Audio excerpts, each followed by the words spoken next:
Paz do Senhor a todos que nos acompanham nessa manhã, ou você que em algum momento vai receber esse vídeo, alguém compartilhou com você, tocado pelo Espírito Santo, e você está aí acompanhando essa live da Escola Bíblica Dominical, aqui da Igreja Assembleia de Deus Família Cristã.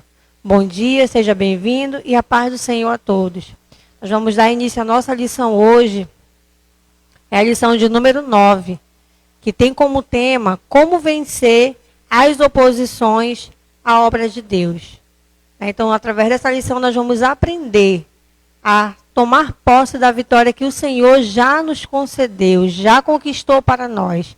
Como ser vencedores diante de oposições, diante das dificuldades, diante das barreiras. É isso que nós vamos aprender nessa lição. Peço a você que pegue a sua Bíblia, para acompanhar conosco a leitura, os textos, porque tudo que nós vamos falar aqui está com base na palavra de Deus, com base nas Escrituras Sagradas. Então, pegue sua Bíblia, o seu bloco, a sua agenda para anotar, a sua caneta, e já fique conosco aí, acompanhando e participando dessa lição de hoje. Quero convidar você a orar comigo, para que nós possamos dar início a essa lição nessa manhã. Curva a sua cabeça comigo e faça essa oração. Maravilhoso Deus e eterno Pai, nessa manhã, Senhor, entramos na Tua presença, te damos graça, te glorificamos e te exaltamos por mais uma oportunidade, Senhor, de estarmos reunidos, compartilhando a Tua palavra, Senhor, que é tão preciosa. Te agradeço, Senhor, por me escolher como instrumento nessa manhã para abençoar vidas, para edificar vidas através da Tua palavra, Senhor. Abençoa quem me ouve, quem me assiste nessa hora, que a Tua bênção venha alcançar essa vida, esse coração, esse lar e essa família, Pai. É o que eu te peço, continua conosco, falando e nos edificando. Em nome de Jesus, amém. Então, nós vamos continuar aqui na nossa lição da Escola Bíblica. Como eu já falei que o assunto é como vencer as oposições à obra de Deus. O nosso textuário diz assim, está lá em Romanos capítulo 8, verso 37. Mas em todas estas coisas somos mais do que vencedores por aquele que nos amou. A nossa verdade prática diz assim, quando depositamos nossa confiança em Deus, descobrimos que Ele é muito maior do que todos os obstáculos que encontramos. Então não tem nada que venha sobrepor o nosso Deus, não tem nada que venha superar o nosso Deus, não tem nada maior que o nosso Deus. O nosso Deus, ele é maior do que todas as coisas. Ele é maior que qualquer dificuldade, problema ou obstáculo. A nossa leitura bíblica em classe se encontra no livro de Neemias, no capítulo 4, do verso 8 ao 20, e também em 1 João, capítulo 4, verso 4, e capítulo 5 e o verso 5. Vamos lá fazer essa leitura. Neemias 4 e o verso 8 diz assim, e ligaram-se entre si todos para virem atacar Jerusalém e para os desviarem do seu intento. Porém, nós oramos ao nosso Deus e pusemos uma grande guarda contra eles, de dia e de noite, por causa deles. Então, disse Judá, já desfaleceram as forças dos acarretadores, e o pó é muito, e nós não poderemos edificar o muro. Disseram, porém, os nossos inimigos, nada saberão disso, nem verão, até que entremos no meio deles e os matemos. Assim, faremos cessar a obra. E sucedeu que, vindo os judeus que habitavam entre eles, 10 vezes, nos disseram que de todos os lugares tornavam a voz, pelo que pus guardas nos lugares baixos por detrás do muro e nos altos, e pus o povo pelas suas famílias, com as suas espadas, com as suas lanças e com os seus arcos. E olhei e levantei-me e disse aos nobres e aos magistrados e ao resto do povo, não os temais, lembrai-vos do Senhor, grande e terrível, e pelejai pelos vossos irmãos, vossos filhos, mulheres e vossas casas. Sucedeu que, ouvindo os nossos inimigos, que já o sabíamos, e que Deus tinha dissipado o conselho deles, todos voltamos ao muro, cada um à sua obra.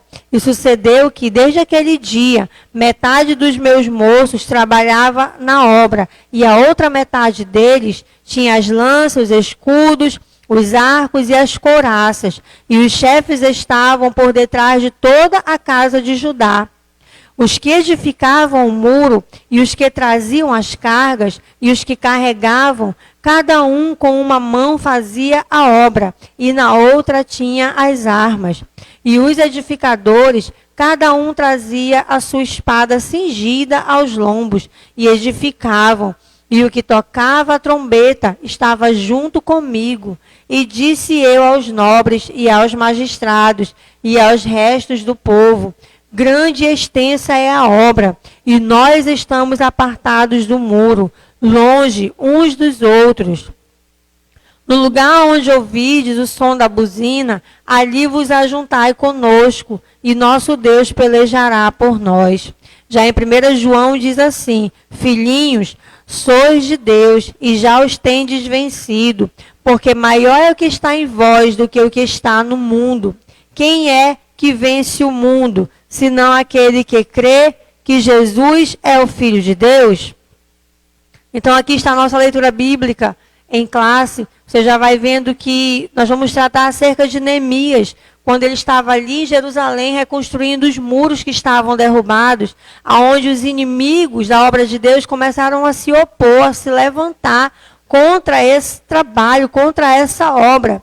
Mas você vê que Neemias, como líder abençoado, como um líder totalmente exemplar, cheio do Espírito Santo, ele não esmorece. O povo já estava desistindo, querendo parar de construir por causa dos inimigos. E Neemias disse: não, nós não podemos parar. Olha para o nosso Deus terrível, ou seja, o nosso Deus poderoso, tremendo, está conosco, não vamos parar. E ele usou de estratégia para colocar cada um no seu lugar, na sua posição, e assim ser vitoriosos, né? A nossa introdução diz assim: na lição 7, observamos como a construção dos muros em Jerusalém provocou uma dura resistência por parte dos samaritanos.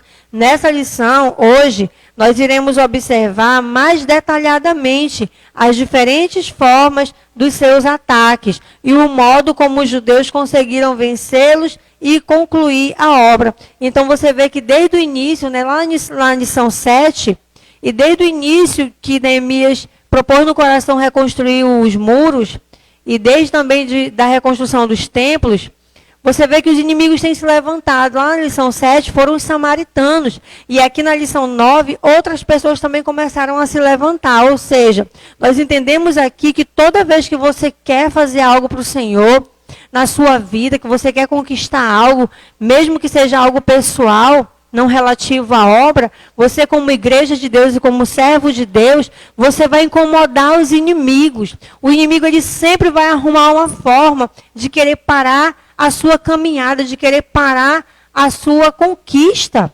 Porém, você tem que estar com a mente voltada para Cristo, os olhos fitados em Jesus, para que você possa conquistar e vencer, assim como Neemias foi vitorioso. O ponto 1 diz assim: qual a procedência desses ataques? Vamos lá. A Bíblia revela a verdadeira força por trás desses ataques. Ela diz que nós não temos que lutar contra a carne e contra o sangue, mas sim contra os principados, contra as potestades, contra os príncipes das trevas desse século, contra as hortes espirituais da maldade, nos lugares celestiais. Está em Efésios 6 e 12. Portanto, a nossa luta é, antes de tudo, espiritual. Nossos inimigos visíveis são meramente instrumentos dos demônios. Então, nós podemos ver aqui qual é a procedência dos ataques dos inimigos, né, das pessoas. E nós vamos ver aqui a palavra de Deus nos dando a resposta em Efésios 6:12, que a nossa luta ela não é carnal, mas é espiritual.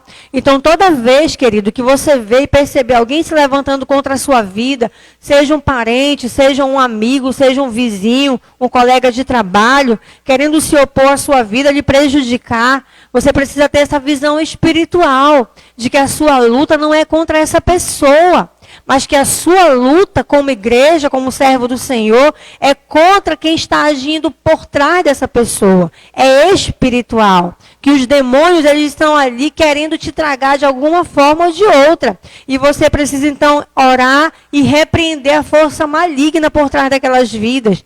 Porque por mais que sejam pessoas de carne e osso como eu e você, mas não são elas que estão falando por si. Muitas das vezes elas estão sendo usadas por demônios, pelo inimigo, para querer parar a sua vida. O 2 diz assim, qual a orientação que a Bíblia dá diante dessa luta? A Bíblia nos diz, portanto, que nós devemos tomar toda a armadura de Deus para que possamos resistir, primeiro, no dia mau, e tendo feito tudo, ficar firmes. Isso está em Efésios capítulo 6, o verso 13, que fala sobre as armaduras de Deus. Então, toda vez que você deparar com uma oposição do inimigo, não é para você usar a força do seu braço, não é para você ir lá e xingar aquela pessoa, não. Você deve usar as armaduras espirituais. Que você, pastora, qual é essas armaduras? Você vai encontrar lá em Efésios capítulo 6. Você pode ler todo o capítulo 6. E você vai ver coisas maravilhosas ali, também falando sobre as armaduras espirituais. Quando você calça seus pés, quando você usa ali a couraça da justiça, né, a espada do Espírito, que é a palavra de Deus. Você busca Deus em oração, né? Você usa ali o escudo da fé. E todas as armaduras estão ali detalhadas em Efésios 6, que você possa ler, meditar e aplicar na sua vida. Nessa luta contra o mundo invisível, a arma mais eficaz é a fé, como eu falei, o escudo da fé. A Bíblia diz que quem é que vence o mundo, senão aquele que crê que Jesus é o Filho de Deus, né? Quem é que vence o mundo? Nós que cremos que Jesus é o Filho de Deus. Então nós precisamos crer que o Senhor ele é conosco, crer realmente na palavra de Deus, na fé que nós professamos, acreditar que o nosso Deus ele é poderoso. Por isso a Bíblia aconselha, milita a boa milícia da fé, toma posse da vida eterna. Pela fé experimentamos a operação do Espírito Santo em nossa vida. Jamais devemos permitir que alguma coisa venha abalar a nossa fé, porque sem fé é impossível agradar a Deus. Onde está isso? Hebreus capítulo 11, o verso 6, vem falando sobre a importância da fé e que sem fé é impossível agradar a Deus. Então vigie, tenha muito cuidado para que nada venha abalar a tua fé. E quando você perceber que a sua fé está sendo abalada, que você possa orar mais, buscar mais a presença de Deus, pedir mais a Deus misericórdia e que o Senhor ele venha aumentar a tua fé, para que você possa continuar no lugar da bênção. Nessa luta, as armas devem ser espirituais. Só as armas espirituais atingem e alcançam os reais inimigos, que são os demônios. As armas carnais só nos prejudicam, pois muitas vezes levam-nos a dar lugar ao inimigo. Isso é fato, né? Se você for usar a sua própria força, ir lá e xingar a pessoa, você está dando lugar ao inimigo. Por quê? Você começa a dar lugar ao ódio, à ira, à contenda, e você vai lá, né, e dá mau testemunho, e as pessoas vão começar ali a acusar por conta disso. Então, o certo, o correto aqui, o conselho de Deus para mim e para você é usar as armas espirituais. Comece a usar aí, dobrar seu joelho e orar, jejuar, ler a Bíblia, e se começar a se paramentar com as armas que estão em Efésios capítulo 6, perdão. Efésios capítulo 6. E se paramentar com essas armaduras para que você possa ser um crente vitorioso. Vamos lá para o ponto 2 que diz assim. O inimigo procura atingir a nossa fé. O inimigo ataca com a arma do desprezo. Diziam eles, que fazem estes fracos judeus? Está em Neemias capítulo 4, verso 2, né? Então, a primeira arma que os inimigos de Neemias usaram aqui foi o desprezo, né?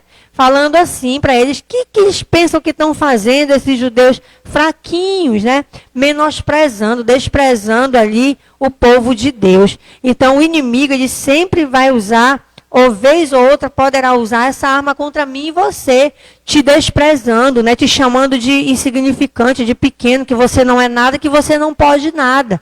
Então isso aí não é verdade, isso aí é uma arma que o inimigo ele usa. É uma estratégia mentirosa do diabo. Você precisa saber quem você é em Cristo e quem eu sou em Cristo. Nós somos filhos de Deus. Nós somos a menina dos olhos de Deus. Então não dê ouvidos à voz do diabo quando ele vier te menosprezar, te diminuir, dizer que você não pode, que você não é nada, que você não consegue e que você é um fraco. Porque de fato, por nós mesmos, nós não somos nada, nós somos fracos. Mas como Paulo já dizia, quando eu estou fraco, então eu sou forte. Em 2 Coríntios, capítulo 12, verso 9 e 10. Por quê? Porque em Cristo nós somos fortes. Em Cristo você é forte. Então não dê ouvidos ao diabo quando vier te desprezar. O inimigo, a segunda arma do inimigo é o escárnio. Eles falaram assim, né? Trata-se de uma arma que o inimigo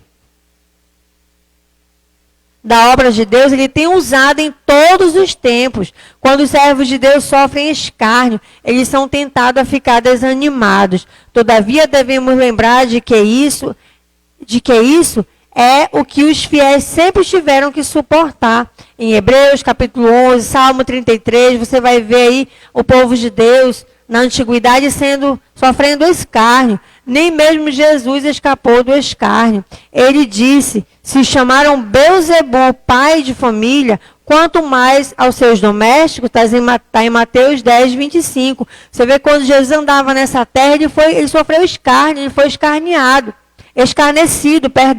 Ele sofreu escárnio, foi escarnecido. O que é uma pessoa que vai ser escarnecido? O que é escárnio? É você ser chamado de coisas que você não é. Um exemplo bem claro aqui é quando Jesus ele foi chamado de demônio, ele foi chamado de Belzebu. Que contrapartida, né, queridos? Porque o Filho de Deus ser chamado de diabo, isso aí é um escárnio muito grande, é um insulto muito grande. E Jesus, ele fez o quê, irmãos? Ele não fez nada com as suas forças. Ele continuou fazendo a obra do Pai. Ele só fez nos advertir e disse assim, olha, se chamaram a mim de Belzebu, se chamaram a mim de demônio, de Satanás, quanto mais aos domésticos, ou seja, quanto mais a vocês que são meus servos e meus filhos. Vocês também sofrerão escárnio, né? Em outras palavras, Jesus estava falando isso, nos advertindo, nos avisando que nós possamos estar preparados para sofrer escárnio. Então, quando alguém te chamar de alguma coisa que você não é, e você for escarnecido, humilhado, não tente rebater. Entenda isso como a palavra de Deus se cumprindo na sua vida. Jesus passou por tudo isso e foi vencedor. E eu e você também somos vitoriosos quando nós formos escarnecidos, quando passarmos por escárnios. A terceira arma que o inimigo ele usa, o inimigo ele chama a nossa atenção para a imensidade da tarefa. Vivificarão dos montões do pó as pedras que foram queimadas. Está em Neemias capítulo 4, verso 2. Então o inimigo ele chama a atenção para quê? Para a imensidão da tarefa. Ele falou ali, os inimigos de Neemias falaram o quê para Neemias e a sua equipe? Vocês vão vivificar do pó as pedras que foram queimadas.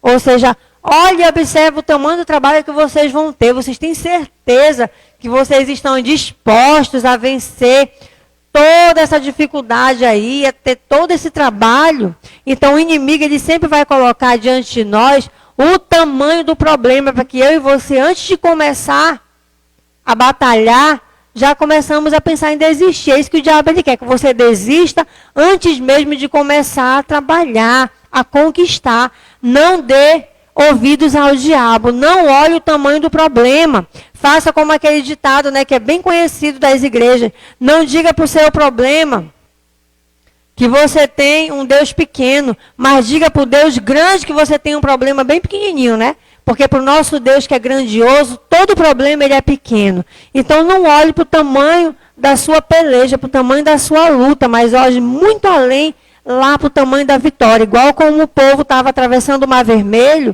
e eles poderiam olhar, e olharam sim para o tamanho daquele mar, a imensidão do mar.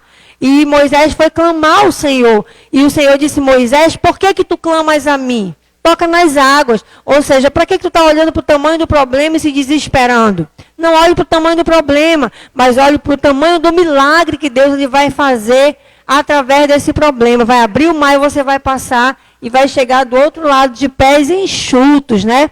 Então, olhe dessa forma, não olhe para o tamanho do problema, para o tamanho do trabalho, para a dificuldade que vai dar, né? Para o tanto de vezes que você vai ter que orar para Deus salvar teu esposo, teu filho, o tamanho do sacrifício que você terá que fazer. Não olhe para isso. Vá orando, vá buscando, vá jejuando, dia após dia, conquistando a tua vitória. Quando você perceber, a vitória já está nas tuas mãos. Amém? E o inimigo será derrotado. O inimigo ele usa contra nós os boatos e as mentiras. Os samaritanos espalhavam calúnia contra Neemias, dizendo que ele planejava constituir-se rei. Olha só, né? Os samaritanos, desesperados, porque não queriam perder as suas casas, ali onde eles já estavam ali fincados e situados, eles começaram a inventar mentiras contra o povo de Deus. E diziam aí, começavam a espalhar que Neemias queria ser rei. E na verdade isso era uma mentira, né? Neemias era apenas um instrumento usado por Deus ali, um homem humilde, usado pelo Senhor para levantar os muros de Jerusalém que estavam em ruínas. Então o diabo, assim como levantou essas mentiras acerca de Neemias, dizendo que ele queria ser rei e não era verdade, ele vai também levantar, se for necessário, mentiras contra eu e você.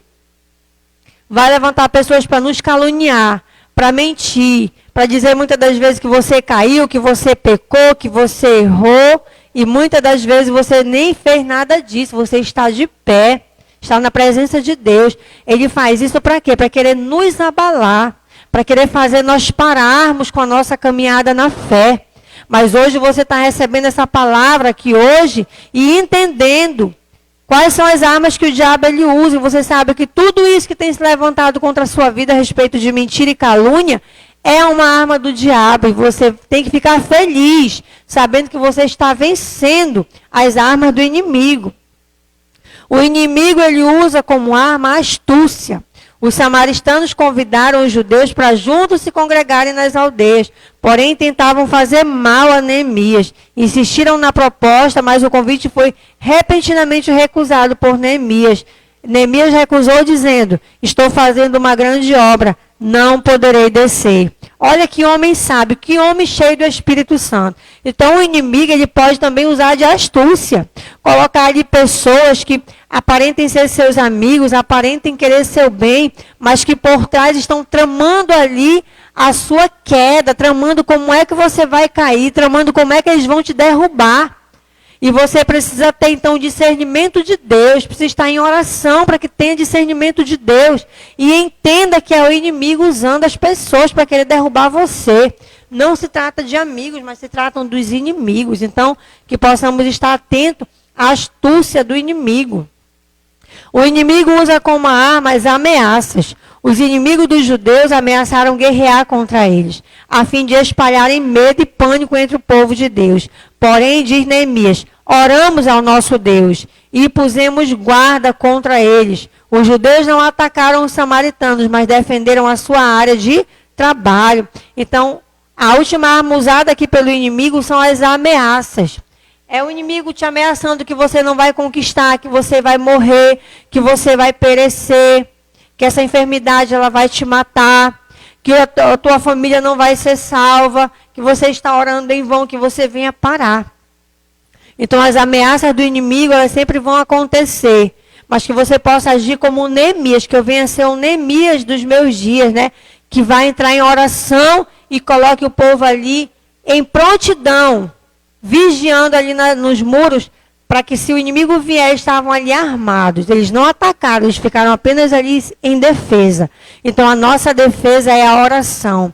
A nossa defesa é a palavra de Deus. Que você não venha atacar, que você venha estar só munido, né?